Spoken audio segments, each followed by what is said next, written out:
Boa noite a todos. Jesus os abençoe nessa noite. Vamos pensar no feriado, mas ainda aqui. Vamos aproveitar um pouquinho para tentar entender um pouquinho as lições do Mestre Jesus. O Emmanuel, nessa lição de hoje, está ali, né? Servir é marchar. Nessa lição, o Emmanuel sempre é um pouco duro, né? Ele fala algumas coisas um pouco duras para a gente, assim como era com o Chico. Não podia ser diferente com a gente. Então ele coloca assim, que é difícil nós trabalharmos na vida para nos sustentar, o nosso ganha-pão de cada dia. E é difícil também trabalhar para a elevação espiritual. Então ele coloca que realmente precisa suar muito, né? Que muitas vezes ele fala dos obstáculos que às vezes impedem a germinação do nosso crescimento. Ele diz assim: a elevação, porém, é obra de suor, persistência e sacrifício. Assim, em plena véspera feriado, isso dá vontade de ir embora, né?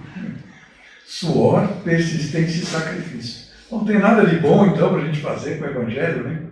Então, o Evangelho sempre é luz na nossa vida, é light, tem que ser alegria de viver. Não tem que ser uma coisa difícil na nossa vida. É complicado crescer espiritualmente? É. Nós somos 4% espíritas, né, no Brasil, 4%. Isso não muda há muitos anos. Porque tem outras religiões, agora se aceitou Jesus, está tudo perdoado, tudo certo. O barato faz isso, faz aquilo, pronto, resolveu o problema. E aqui a gente ouve isso.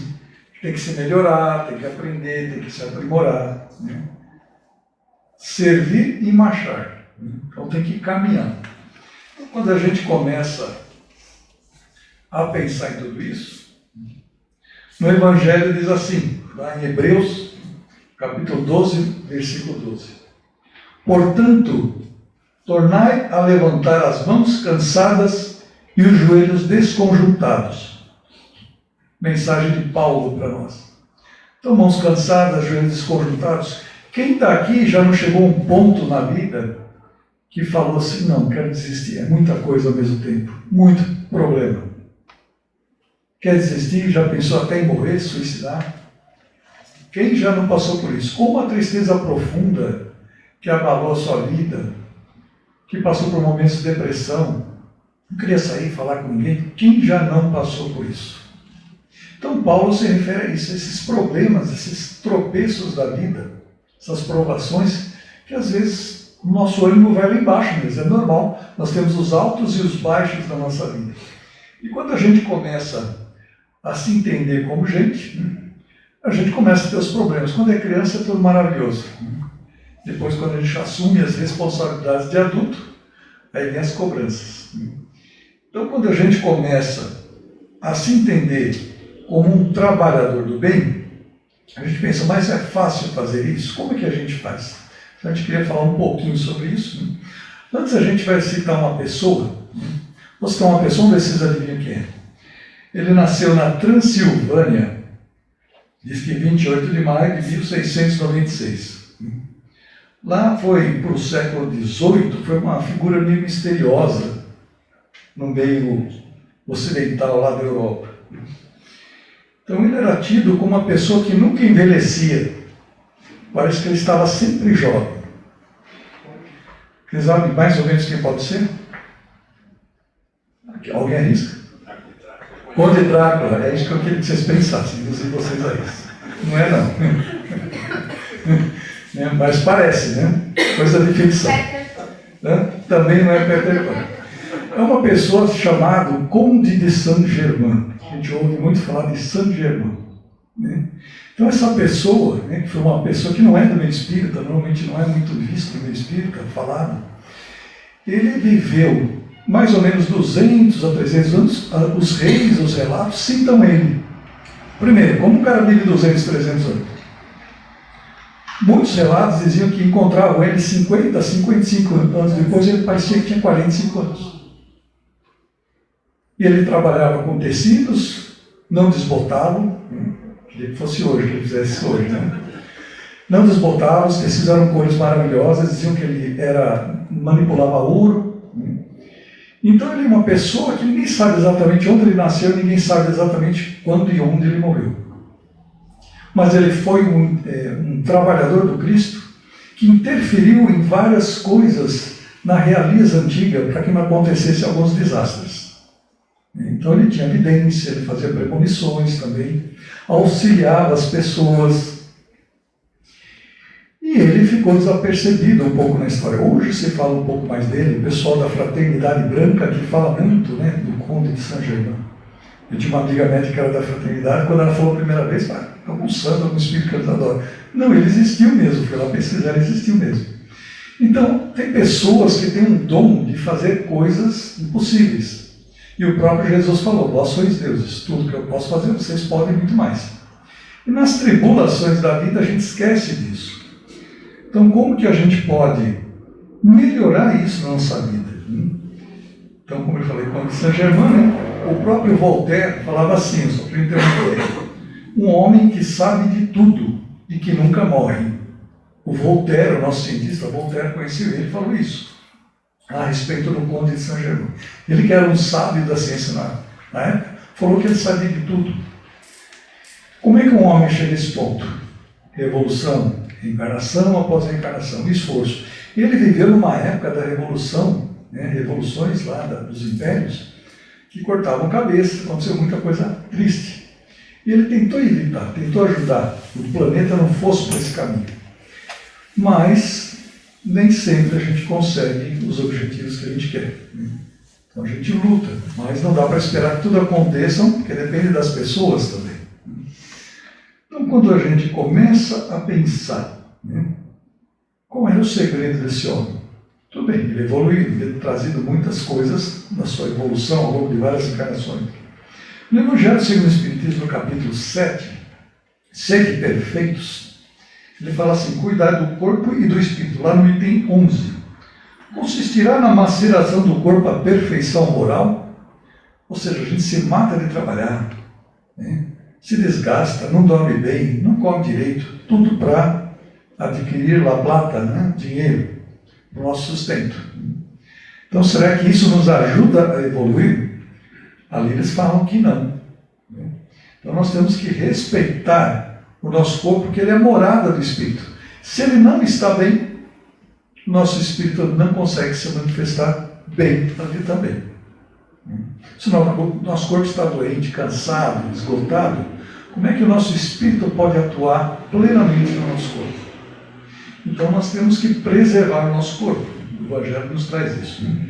E a gente fala, mas a gente vive aqui 40, 50, 70, 80 anos. Como é que a gente pode viver sem uma doença, sem um problema, nessa vida tribulada que a gente tem hoje? Então Deus errou. A gente não consegue nem ter saúde do nosso corpo, nem o corpo, quanto mais o espírito, que é difícil, né? O irmão cita ali as duas coisas, material e espiritual. Então o corpo nosso, muitas vezes a gente perde a nossa saúde por ignorância.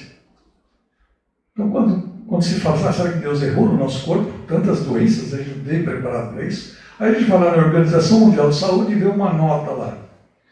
85% das doenças, segundo o estudo deles, são provocadas por alimentação industrializada. 85%. É pouco? Não é pouco. Então Deus não errou, quem está errando é a gente. Nós precisamos mudar esse estilo de vida, essas coisas em nós. Então quando a gente começa a pensar em autoeducação, dá trabalho. Tem que ser persistente. Desistir é mais fácil, né? Lá no capítulo 19 do Evangelho segundo o Espiritismo também, ele fala da fé que transporta montanhas. E aí ele fala em fé humana e fé divina. Fé divina, acreditar em Deus. Fé humana, acreditar em si mesmo. Muitas vezes a gente desiste no caminho, chora, cansa, entra em depressão, porque a gente não acredita em nós mesmos. Que a gente pode superar aquela dor, a gente pode mudar as coisas da nossa vida, que tudo vai melhorar, a gente não confia na providência divina. Então, quando a gente começa a ter um pouquinho de fé, a gente começa a enfrentar as coisas mais fáceis. Mas o próprio mestre disse, ó homem sem fé, até quando estarei entre vós? Disse para os apóstolos, né? Que dirá nós, né? Que estamos um pouquinho mais atrás aprendendo. Então, essa elevação, essa obra de elevação, é de sacrifício, é difícil. Mas tem algumas coisas que a gente erra, né? A gente pode identificar as coisas que nós estamos errando e corrigir. Por exemplo, esses 3 itens que Emmanuel falou aqui. Obra de suor, persistência e sacrifício. Então a gente separou alguns aqui, vamos só falar de 2, porque o nosso tempo é curto, né? Na administração moderna, tanto na vida espiritual, também os espíritos falam a mesma coisa. Nós temos propósitos definidos, às vezes a empresa dá a meta para a gente, tem que cumprir meta, toda empresa tem. Mas para a nossa vida espiritual, a gente tem um propósito? Para essa vida, para a próxima vida? Qual é o nosso propósito de vida para a nossa elevação espiritual? Agora aqui, que eu programo para mim é ter mais 10, 15, 20, 50 anos de vida, o que eu quero melhorar em mim, o que eu quero fazer da minha vida. Espiritualmente, não profissionalmente, materialmente. A gente faz isso para a vida material e para a vida espiritual. A gente não tem os nossos objetivos também? Então precisamos parar para pensar um pouquinho nisso. Né? Isso é um sacrifício, nós temos que ver isso. Depois vem um outro item, a autossugestão. Isso são coisas, ferramentas que a gente pode fazer no dia a dia. Como é difícil, né, se elevar, então vamos dar algumas ferramentas. A autossugestão, que implica em persistência, em esforço também, tem um cara chamado Franz Anton Mesmer que começou a estudar isso e ver os efeitos da autossugestão em nós mesmos. E depois tem um outro cara, né, chamado Emile Coué, não sei se a pronúncia está certa, mas foi um psicólogo que ele estudou isso e criou 3 bases para isso. Estudou um pouco mais a fundo para entender como é que essa autossugestão influencia a nós mesmos. Então ele até tem uma frase assim, todos os dias, sobre todos os aspectos, eu vou cada vez melhor. É como se fosse um mantra, né? Mas para autossugestão para a pessoa se preparar um pouquinho para a vida. Né? Então, primeiro, né, ele fala de 3 coisas, 3 leis. Lei da ação concentrada, ele fala. Então, o que seria essa ação concentrada? Eu vou ter um objetivo, eu vou colocar na minha cabeça todos os dias, vou pensar naquilo para que isso se torne repetido, né? Repete, para que isso se torne uma coisa imersa dentro de mim. Isso eu consigo mudar meus hábitos, consigo mudar meus problemas, reclamo demais, ou eu sou muito preguiçoso, ou eu sou muito, acho que não posso fazer isso, fazer aquilo. Então a gente começa com autossugestões boas, é lógico, né? Porque a gente costuma fazer autossugestão ruim, né? Ah, eu não consigo, porque é muito difícil. E fala isso 1, 2, 10 vezes. Então, a negativa a gente faz sempre. A positiva a gente tem que exercitar mais. Né? Então ele fala uma. Segundo, a segunda lei que ele deu ali, um estudo que ele fez, né? Lei do esforço reverso ele chamou. O que é isso? Vou fazer uma brincadeira com vocês vão entender na hora. Né? Não pense num elefante branco. Todo mundo imaginou. Né? Eu falei, não pense, pensar. Então essa é uma brincadeira clássica, mas não pense na sua avó. Todo mundo pensa, não tem jeito. Né? Então esse é um efeito reverso. A gente começa a pensar as coisas negativas, não, mas eu não quero pensar nessa coisa assim, já pensou. Então ele fala que a gente não deve agir assim. Isso prejudica o nosso eu. E a terceira, que ele chamou de lei do efeito dominante, o que é isso? Quando a gente coloca muita emoção em alguma coisa, a chance da gente conseguir melhorar, realizar e se modificar é bem melhor. Quando a gente está intensamente motivado por uma parte emocional, tanto positiva como por um lado negativo, a gente se entrega a fundo naquilo ali.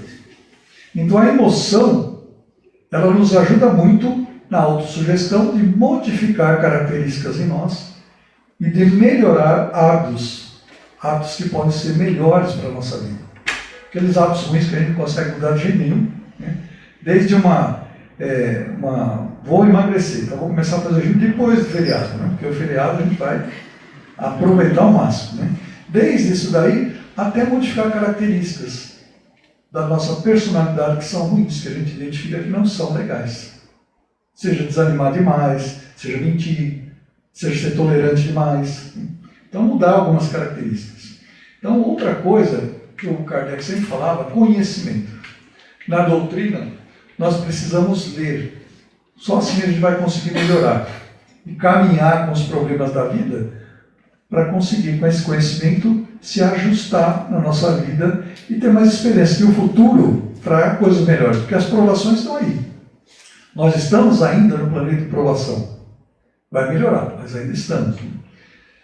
A imaginação é outra coisa também que a gente tem que se preocupar. O próprio Einstein falava que a imaginação ele achava mais importante que o conhecimento.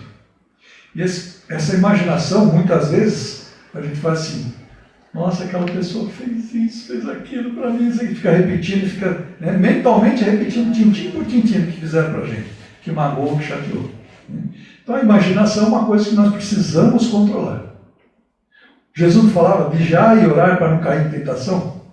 Então se a gente começar a imaginar coisas ruins, nossa energia vai lá embaixo. Os obsessores vão se aproximar. E a gente vai ficar mal, não tem jeito. Aí vai vir o centro espírita fazer tratamento, até melhorar um pouquinho.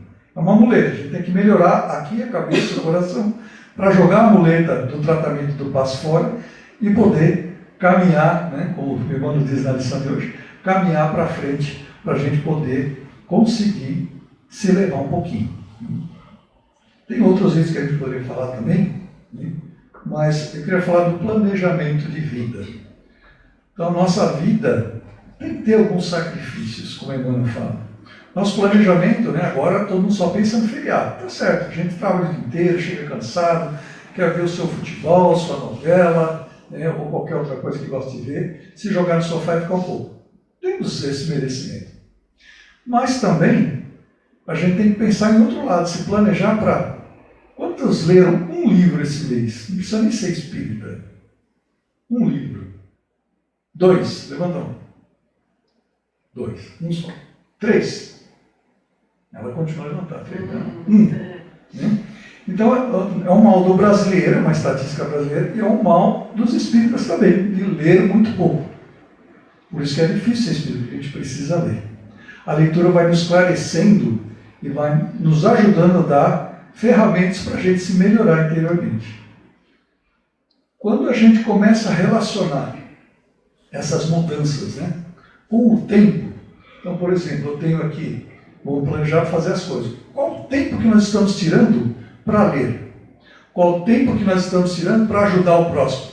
Tento um convite aqui para ir na rua, ajudar, levar sopa para os moradores de rua. Então, qual o tempo que nós estamos destinando para as pessoas lá fora que tem menos do que nós?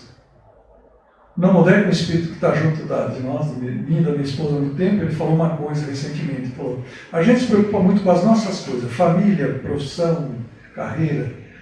O mesmo nível de preocupação a gente teria que ter com os outros que têm necessidades muito além daquilo que nós temos.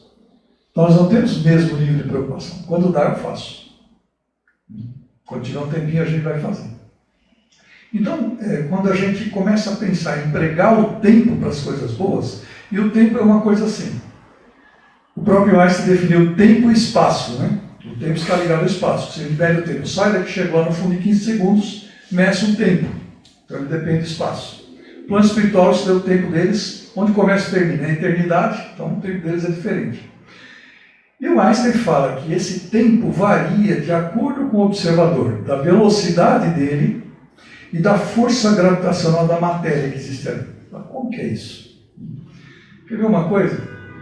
Quantos de vocês percebem de uns anos para cá que o tempo parece estar muito rápido? O dia tem 24 horas ainda. Quem teve essa percepção? Então o dia parece ter 24, mas a gente não consegue fazer as mesmas coisas, está muito rápido. E o Einstein falou isso, A velocidade e a força gravitacional. Qual é a nossa velocidade aqui agora? Só para a gente entender isso e chegar a uma conclusão.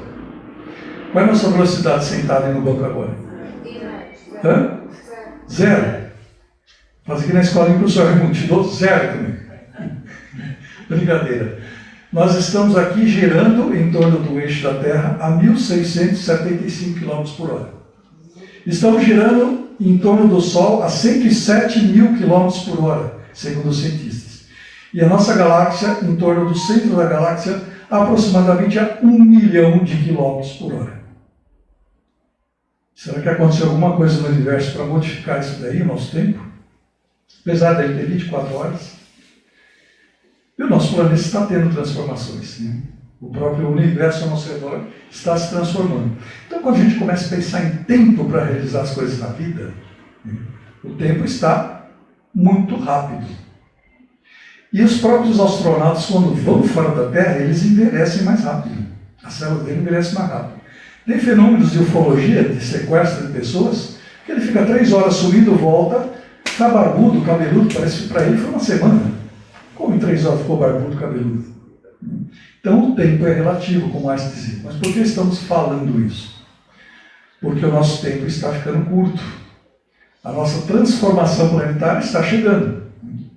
E as realizações que nós temos que fazer na vida, com os problemas que estão, parece que o mundo inteiro agora está com problema, guerras comerciais, guerras mesmo, vários tipos de problemas que nos afetam.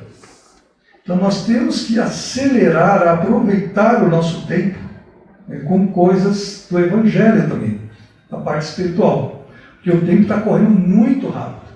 E se a gente não aproveitar esse tempo para fazer coisas boas, nós vamos chegar do outro lado, como tem no céu e inferno. O depoimento de um avô para uma neta, que ele falou que estava sofrendo no plano espiritual. Porque ele foi muito justo, honesto. A neta falou: você foi muito justo, honesto, como você está sofrendo? Eu fui honesto com as leis humanas, mas não fiz nada para as leis espirituais. Então eu perdi muito tempo na Terra. A nossa vida é muito curta, 50, 70, 80 anos. Então nós temos que começar a ser mais eficiente no tempo para aproveitar fazer as coisas boas com Jesus, com o plano espiritual. Temos o direito de ter a nossa diversão fazendo essas coisas, sim, mas também temos que nos envolver nas coisas espirituais, mais tempo do que estamos fazendo hoje. Então, quando o Emmanuel fala sobre essas coisas, que nós estamos precisando acelerar e é difícil, tem muita gente que vive no passado, nem museu, vive no passado. O passado não resolve nada. Passou, passou. O futuro também, muita gente vive no futuro, pensando no futuro, planejando as coisas do futuro, e precisamos planejar. Mas o agora é que é importante, fazer as coisas agora. Que o agora é que vai resolver as coisas do futuro. Vai nos dar o caminho que nós vamos ter no futuro. Se vamos ser felizes ou infelizes. Se vamos crescer espiritualmente ou se vamos à derrocada espiritual. E não tem que fazer coisas maravilhosas, grandiosas. Nós precisamos simplesmente fazer aquilo que a gente pode fazer.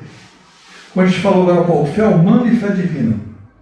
Então tem um texto aqui, para a gente finalizar, de autor desconhecido, que diz assim: se você pensa que foi derrotado, você foi derrotado.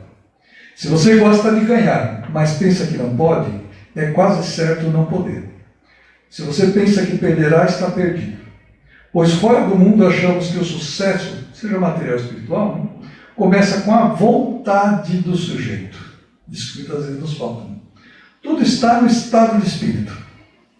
É preciso que pense em altos termos para se elevar.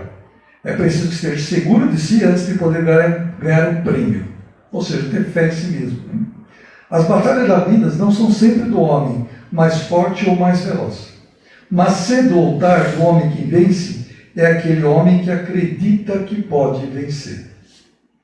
E lá no Livro dos Espíritos, define a propriedade da reencarnação. A propriedade da nossa vida, a reencarnação. Serve para aprendermos, para resgatarmos coisas também, para a missão, que não é o nosso caso. E outra coisa que ele fala, que muitas vezes a gente não lembra ali, no terceiro item: ser co-criador com a obra da criação. Como é que estamos no nosso caminho colaborando com a obra da criação? Mas eu sou tetraplégico, estou na cama, não consigo fazer nada. Mentalmente a gente pode pensar coisas boas, emitir energias boas, para melhorar a energia do planeta. Estamos colaborando, sim.